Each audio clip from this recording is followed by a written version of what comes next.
Welcome back to Grumpy Vet Garage. I'm the Grumpy Vet, Dino, and today we're trying to not be so grumpy. Since I retired from the Air Force, I've tried to reduce the amount of stress in my life, be happy in my life, and my 2021 Toyota Supra has made me very happy.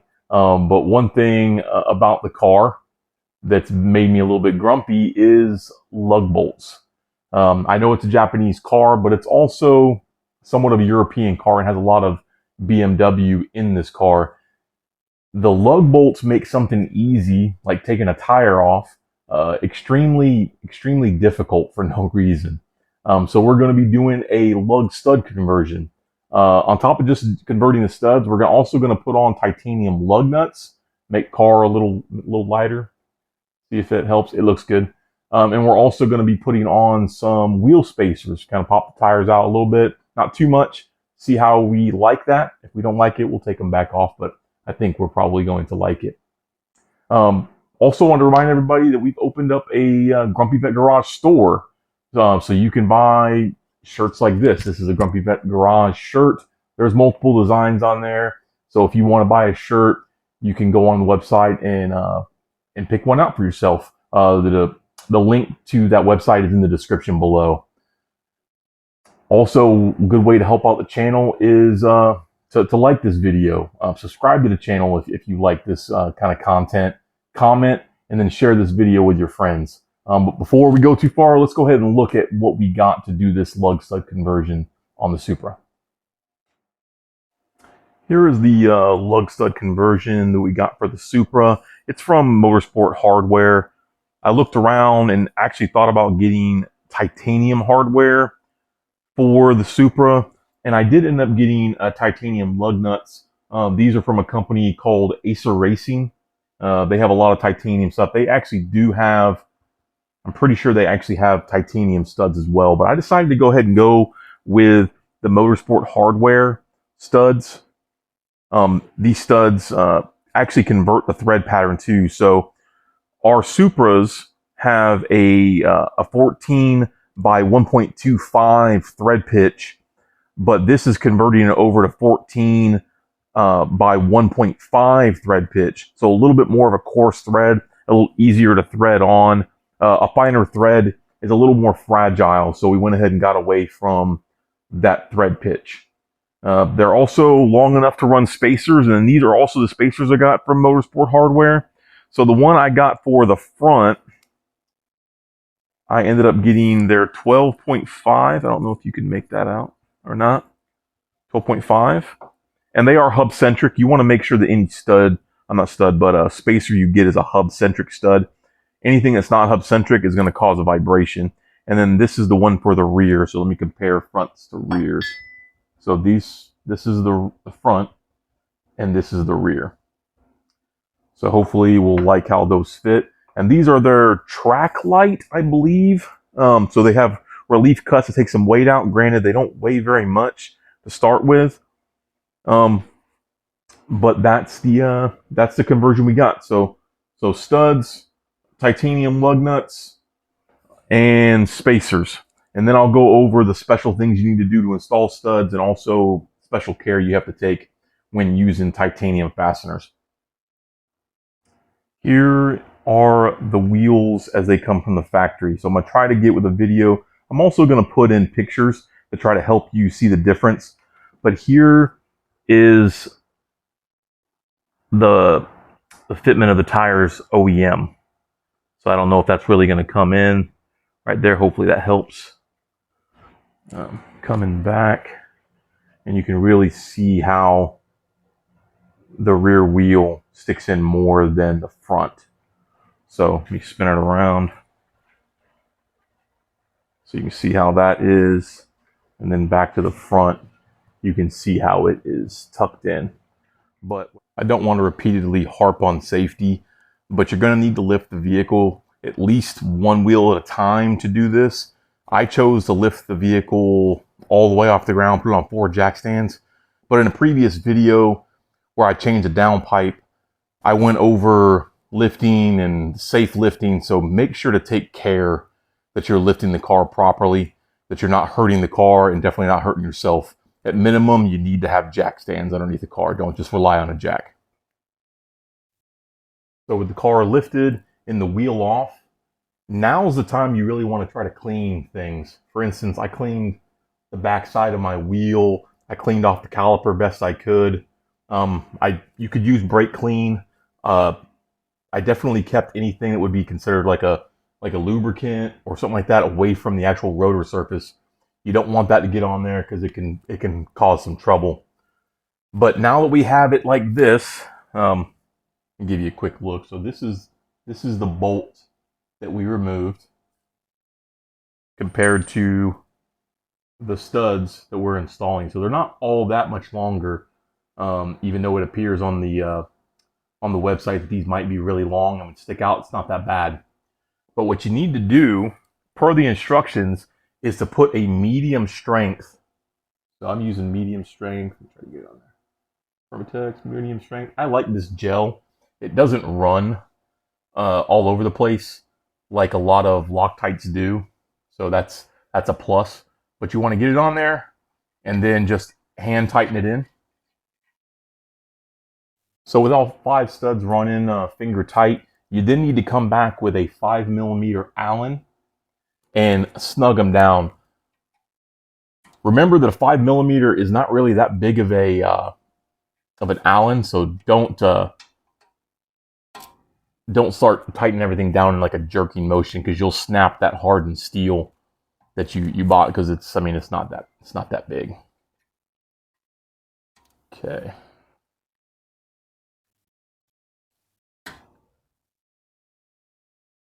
So we have them all run down there. Now what we need to do per the instructions is to torque this down to 25 foot-pounds, which is quite a bit again for a 5mm Allen, but just with a smooth pressure to get that torque is what you're going to want to do. So let me go get a assistant to hold the brake. Okay, so I went and got an assistant to hold the brakes while I torque on the studs. So go ahead and hold the brakes.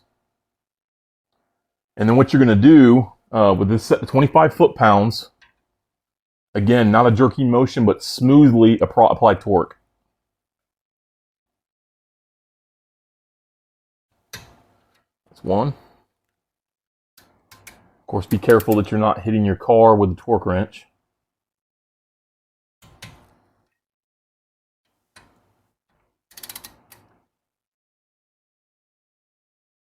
Okay, that's 3.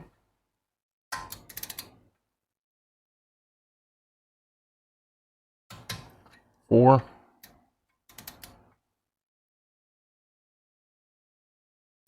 5. So again, take your time. You don't want to snap that off. But now all those studs are installed. Now we can move on to getting the spacer. So if you were by yourself and you needed to do this, you could probably put a breaker bar in between and wedge the hub from spinning. But you're not going to need to do that. You own a Supra, so you have friends. So just have one of your friends hold the brake for you. They're going to be happy that they're sitting in the Supra. Have them hold the brake, and then you can torque on the studs. So now that you have that on, then you would put on your spacer. So these are the spacers again from Motorsport Hardware, or Motorsport Hardware. 12.5 in the front, 15 in the back. They're really nice and slide right on. Again, it's important that you get hub-centric spacers. Anything that isn't hub-centric potentially could have the tire not center properly, cause a lot of vibration. So if you're not going to get hub-centric, don't bother getting any. Just spend a little bit of money it costs and get the ones that are hub-centric. So now that we've done that, titanium lug nuts. So this is the lug nut that we're installing. And you could just thread this onto the steel, but you're not going to want to do that. The problem that occurs, especially with titanium, it happens with all types of fasteners, but especially titanium, galling. Which galling is the metal stripping off in between as they're tightened up because of friction. So you're going to want to add some sort of lubrication to the threads so that you don't gall up this titanium nut going onto the steel threads. You could use an anti-seize to do this. I just so happen to have the big tub of ARP assembly, fastener assembly lube. This is what I would suggest using, and I'll leave a link to this in the description for you to use, because you really should be using this even on steel lug nuts. The amount of torque going through it, galling, is actually a problem. So this stuff is pretty thick and can be a bit of a mess. So let's see how well I can actually do this. You're just wanting to get a little bit on each thread. Or in my case, a crap ton on each thread. That's a lot. So you're wanting to make sure to lubricate these threads because you don't want to damage the titanium nuts that you spent money to have. So now with the wheel in place, the hub-centric spacer really helps get the wheel where it needs to be.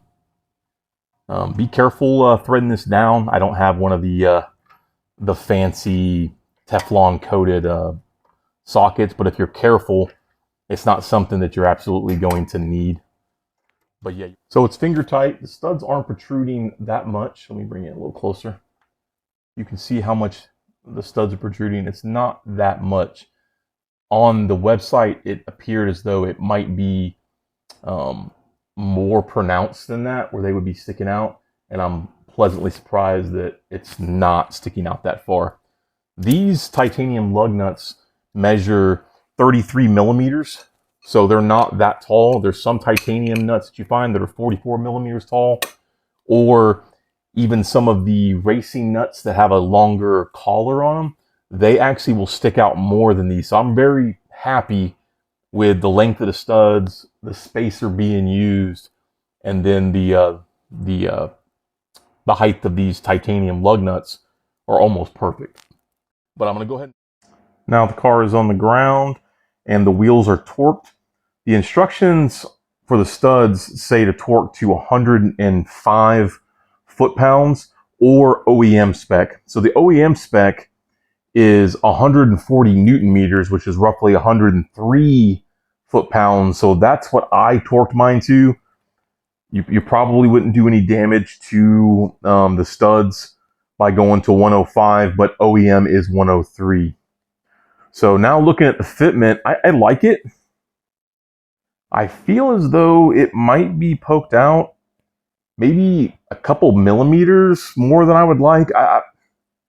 I'm probably being too nitpicky here. Also, there's something to be said for, I pulled the car off the jack and off the ramps, and I haven't drove the car, so it hasn't had a chance to settle the suspension from the droop that it had. But let me zoom in real quick on so you can see these fully installed. So a lot of clearance now for the caliper, which is good. And the studs and the titanium lug nuts look really, really good. So I am pleased. So just a little bit of the stud sticking out there, and I'll show you the back. The back does not have that. The back is more flush. So you can see how it looks. I think it looks really good. So I am pleased. Trying not trying to nitpick, maybe a millimeter. So, but there we go.